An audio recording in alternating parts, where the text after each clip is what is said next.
Pre boards हो गए खत्म, रिजल्ट तुम्हारे सामने है, तुम्हारा सच तुम्हारे आगे है, कितना तुमने पढ़ाई करी, कितना एग्जाम में लिख के आ पाए, क्या तुम्हारा रिजल्ट है, सब तुम्हारे सामने है। अब खुद से झूठ बोलने का भी फायदा नहीं है कि मैंने तो वो वन शॉट देख लिया था, मुझे तो पूरा चैप्टर क्लियर है, मैंने तो वो 20 मिनट की वीडियो देखी थी, मेरे तो सारे कंसेप्ट क्लियर हो गए। यही पूरे साल करते आए हो ना, बोलो यही किया है हमने पूरे साल, वीडियोस देखी है, खुद को बोला यार प्रैक्टिस की जरूरत ही नहीं, सारे कंसेप्ट क्लियर है। लेकिन जब एग्जाम हॉल में बैठे होगे, प्री बोर्ड के एग्जाम दिया होगा, रिजल्ट आया होगा तो समझ में आया होगा कि टीचर्स जो पूरे साल बोल रही थी बेवकूफ तो नहीं थी, है कि नहीं, समझ तो आ रहा होगा।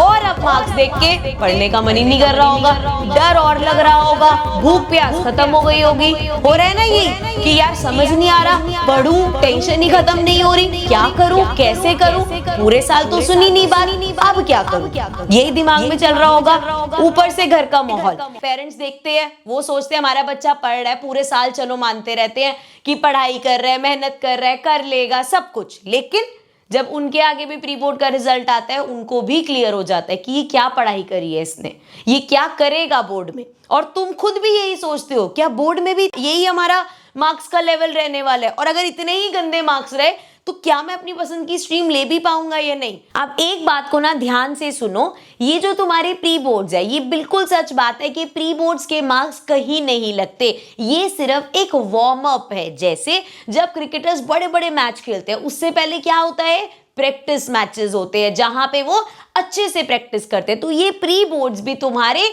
प्रैक्टिस मैच थे। अब वो लोग प्रैक्टिस मैच में अच्छा परफॉर्म कर रहे हैं, बुरा परफॉर्म कर रहे हैं, कुछ मैटर नहीं करेगा, मैटर क्या करेगा कि वो फाइनल मैच में कितने छक्के चौके लगा के आते हैं, करेक्ट। तो तुम्हारा भी मैटर करेगा कि तुम बोर्ड्स में क्या करके आते हो। तो अभी देखो तुम्हारे पास दो रास्ते हैं, पहला रास्ता कि यार प्री बोर्ड्स खराब हो गए, बिल्कुल डीमोटिवेट हो गए, बिल्कुल पढ़ने का मन नहीं कर रहा, ये करते करते इस चीज के लिए नैक करते जाओ और ये महीना भी वेस्ट कर दो, फिर यही सेम रिजल्ट तुम्हारा बोर्ड्स में भी होगा। दूसरा कि हाँ हो गए प्री बोर्ड्स खराब लेकिन ईगो अंदर से जाग गई, और ये ईगो तुम्हें कहेगी कि बस अब नहीं, अब मैं गेम पलट के दिखाऊंगा या दिखाऊंगी, अब मैं मार्क्स ला के दिखाऊंगी, जो मुझे कह रहे ना कि प्री बोर्ड्स में फेल हुई है बोर्ड्स में भी यही हाल होगा, नहीं मैं चेंज करके दिखाऊंगी। अगर इस स्पिरिट के साथ तुम ये वीडियो देख रहे हो, ये सोच रहे हो कि हाँ चीजें बदल सकती है, तो ध्यान से सुनना आगे की मेरी बात, जो मैं चीजें कहूंगी उन चीजों को कर लेना,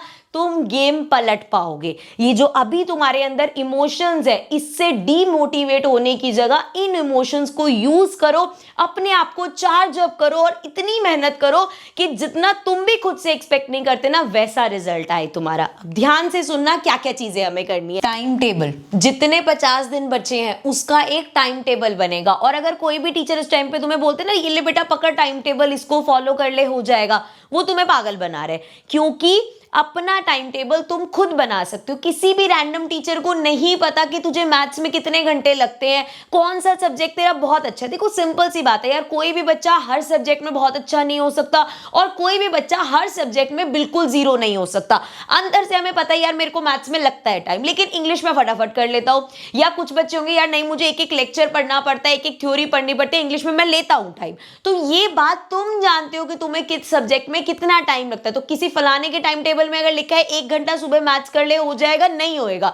तुम्हें पता होना चाहिए भाई कितना टाइम किस सब्जेक्ट को देना है। तो ये 50 दिन का टाइम टेबल तुम खुद बनाओगे अपने हिसाब से, किस टाइम पे पढ़ सकता हूँ, किस टाइम पे मेरे को नींद आ जाती है, मेरे को नई नई चीज समझ में आती, किस टाइम में जल्दी उठ सकता हूँ, लेट सो सकता हूँ, खुद डिसाइड करोगे और एक टाइम टेबल बना के दीवार पे लगा दो। ठीक है, पहली चीज। दूसरी चीज, सिलेबस का डिवीजन करना है। डिवीजन कैसे करना है, जैसे अगर हम मैथ्स और साइंस की बात करते हैं, सो मैथ्स और साइंस में तुम्हें चैप्टर्स को 3 टाइप से डिवाइड करने हैं। एक टाइप हो गया कि यार ये मुझे अच्छे से आता है, ये मैं कर लूंगा।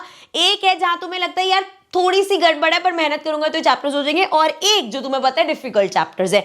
तो अभी जो तुम्हें लगता है चैप्टर्स अच्छे से आते हो उनको साइड कर दो, जो चैप्टर्स तुम्हें लगता है थोड़ी सी मेहनत करेंगे लेकिन हो जाएगा उन चैप्टर्स को पकड़ो। पहली बात तो वो थोड़े से तो ईजी लग रहे हैं, तो कॉन्फिडेंस बढ़ता रहेगा जैसे जैसे करोगे, और जब वो चैप्टर्स भी पक्के हो जाएंगे तो तुम्हें दिखेगा कि सिलेबस का बहुत सारा पोर्शन हो चुका है, बहुत सारे मार्किंग स्कीम जेब में डाल चुका हूं मैं।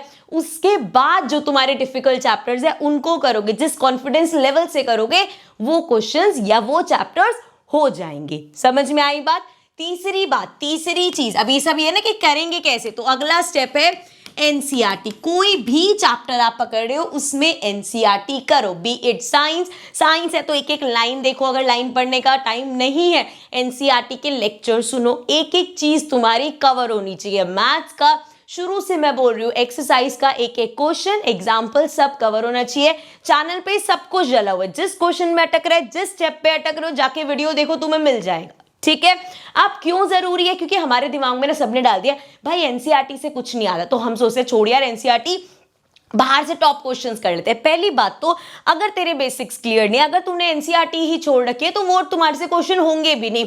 और बहुत बार ऐसा होता है एनसीईआरटी से डायरेक्ट क्वेश्चन उठ के आ जाते हैं, या ऐसे क्वेश्चन आते हैं जहां पे हमें लगता है कि यार ये मैंने क्वेश्चन करा हुआ है, बस ये दे रखा था, यहाँ पे ये दे रखा है, इतना चेंज होता है। अगर ऐसा ही होता, अगर एनसीईआरटी इतनी बेकार होती तो इतने साल से चल ना रही होती। ठीक है, अगर तुम्हारे स्कूल्स में, हर स्कूल में एनसीईआरटी चल रही है तो कुछ तो रीजन है, कुछ तो अच्छा है उस बुक में, इसलिए इसको इग्नोर मत करना। उसके अलावा अब मुझे पता है भैया पैटर्न चेंज हुआ है, कंपेटेंसी बेस्ड क्वेश्चन आते हैं, केस बेस्ड क्वेश्चन आते हैं, उनकी प्रैक्टिस करनी है।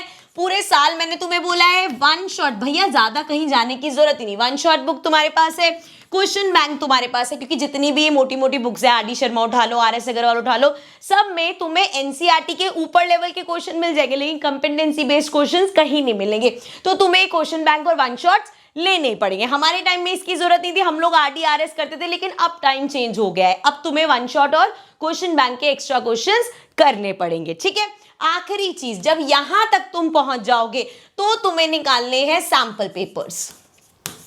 और सैंपल पेपर्स ऐसे नहीं कि बस रख दिए, देख लिए, क्वेश्चंस देख लिए, नहीं, पूरा टाइमर निकाल के 3 घंटे देके तुम सैंपल पेपर्स निकालोगे।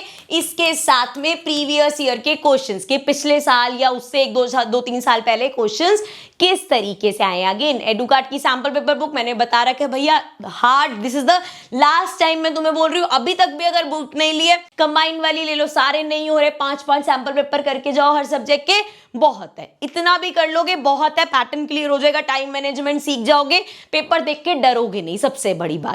ठीक है, मुझे पता है बेटा ये सब सुन के भी इस टाइम पे क्योंकि बहुत ज्यादा डीमोटिवेटेड हो इसलिए डर लग रहा होगा, नहीं होगा, लेकिन सुन ध्यान से, इस टाइम पे ना तुम्हें मोटिवेशन की जरूरत नहीं है, इस टाइम पे तुम्हें एक स्ट्रिक्ट रूटीन की जरूरत है। ऐसा नहीं कि आके कोई जगाएगा तो जागोगे, रिजल्ट देख के प्री बोर्ड का ऑलरेडी जाग चुके हो, तो तुम्हें एक स्ट्रिक्ट रूटीन की जरूरत है। तुम्हें इंस्पिरेशनल वीडियोस नहीं चाहिए इस टाइम पे, तुम्हें चाहिए अपने आप को समझाना कि मैंने रूटीन सेट किया है, मुझे इसको फॉलो करना है, पढ़ाई करनी है मतलब करनी है, चाहे मेरा मन कर रहा है नहीं कर रहा, जो टारगेट है मुझे वो पूरा करना है। आई नो डिफिकल्ट लग रहा है लेकिन हो जाएगा। और सबसे बड़ी बात, जब भी लगे ना कि नहीं हो रहा, नहीं होगा, सिर्फ आंख बंद करके एक चीज सोचना कि जिस दिन एग्जाम देके हॉल से निकलोगे, हर बच्चा ना एग्जाम हॉल से निकल के 2 ही चीजें बोलता है, या तो वो बोलता है यार बड़ा इजी पेपर है, या वो बोलता है काश थोड़ा और पढ़ लेता। अब चाहे तुम ये ना भी बोलो कि बहुत इजी पेपर था, एटलीस्ट अपने आप को उस स्टेज में ले आओ कि तुम ये ना बोलो कि काश थोड़ा और पढ़ लेता, क्योंकि जब हम रिग्रेट करते हैं ना कि काश और पढ़ लेता, जब हम बोलते हैं, इसका मतलब गुंजाइश थी और पढ़ने की, है ना। तो कम से कम अपना 100% दे दो कि एग्जाम हॉल से बाहर निकल के ये ना सोचो कि काश थोड़ा पढ़ लेता, कि ये पता हो कि यार मैंने अपना 100% दिया है। तो जब 100% दोगे, मेहनत करोगे ना, तो डेफिनेटली बोलोगे यार एग्जाम तो इजी था, क्योंकि तुमने मेहनत करी है।